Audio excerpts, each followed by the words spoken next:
Imagine a progressive political hopeful thrust into a heated legal battle, accused of plotting to harm police officers amid demonstrations against immigration enforcement. That's the gripping scenario unfolding for Kat Abughazaleh, a candidate for the Illinois House. But here's where it gets controversial. Is this a genuine crackdown on crime, or a deliberate move to silence voices critical of government policies? Let's dive into the details and unpack this story step by step, making sure even newcomers to political news can follow along easily. A federal grand jury in Illinois has formally charged Kat Abughazaleh with serious crimes, including assault and conspiring to cause injury to law enforcement personnel during a protest last month at an Immigration and Customs Enforcement ICE facility near Chicago. For those who might not know, ICE is a U.S. government agency responsible for enforcing immigration laws, often handling deportations and border security. Abughazaleh, along with 5 others, faces felony charges stemming from a chaotic encounter with officers that quickly spread across social media platforms outside the Broadview, Illinois facility. The incident, which occurred on September 26, involved the group allegedly surrounding a government vehicle in the facility's staging area. Prosecutors claim they banged aggressively on the car, preventing it from moving, and that Abughazaleh specifically joined a crowd at the front, using her body and hands to brace against the vehicle while blocking its path. This, they say, was part of a broader effort to obstruct an officer from performing his duties.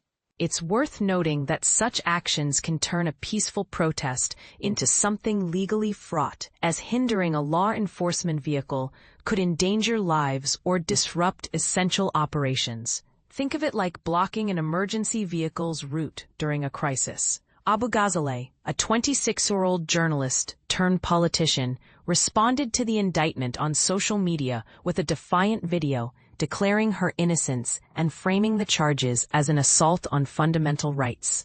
This political prosecution is an attack on all of our First Amendment rights, she stated firmly. I'm not backing down, and we're going to win.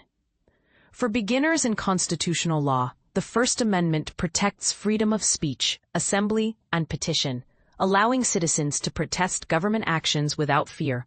Yet the line between peaceful expression and unlawful interference can be blurry and hotly debated. She's not alone in her defense.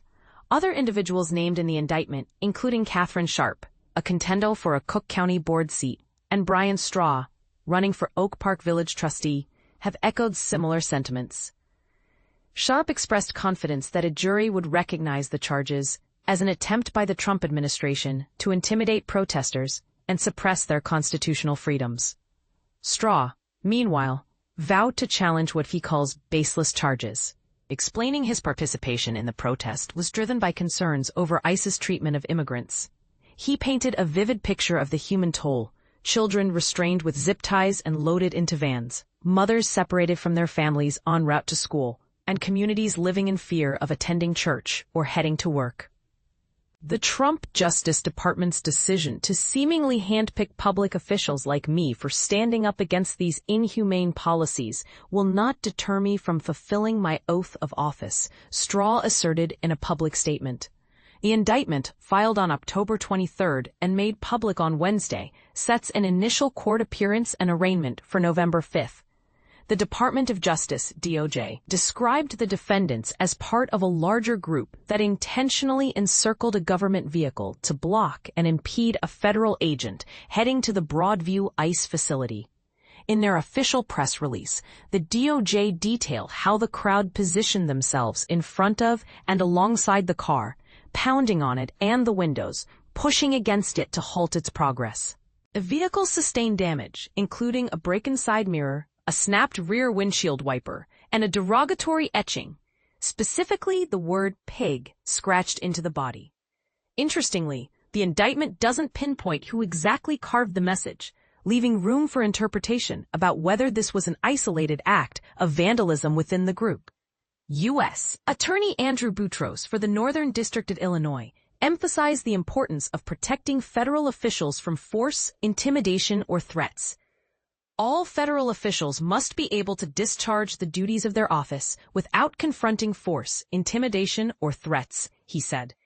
As we have warned repeatedly, we will seek to hold accountable those who cross the line from peaceful protests to unlawful actions or conspiracies that interrupt, hinder, or impede the due administration of justice. This statement underscores a key tension. Where does legitimate protest end and criminal behavior begin? For example, many historical movements like the civil rights marches of the 1960s involved direct confrontations that tested those boundaries. And this is the part most people miss. Abughazaleh has shared multiple videos of her involvement in protests at the facility, providing her side of the story. One clip from September 19 shows her being forcefully tackled to the ground by an ICE officer, which she claims highlights the aggression sometimes faced by demonstrators.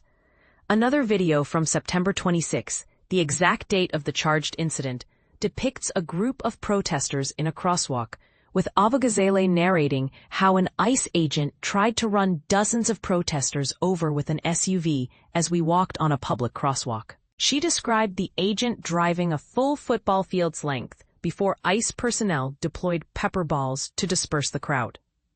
These visuals have fueled outrage and sparked calls for action from right-wing activists, such as Laura Loomer, who demanded the DOJ arrest Abughazaleh and her fellow protesters, accusing them of escalating tensions. Abughazaleh is vying for Illinois' 9th congressional district, which covers portions of Chicago and includes the seat currently held by Representative Janice Schakowsky, who has announced she won't seek re-election in 2026. With a background in journalism, Abughazaleh launched her congressional bid in March, advocating for a makeover of the Democratic Party and a vision that's bigger than what we've been told is possible. Her campaign focuses on progressive ideals, positioning her as a fresh voice in politics. But here's the controversial twist.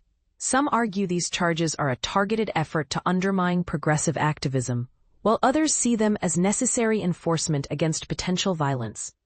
Could prosecuting political figures for protest-related actions chill free speech nationwide, or is it essential to maintain order?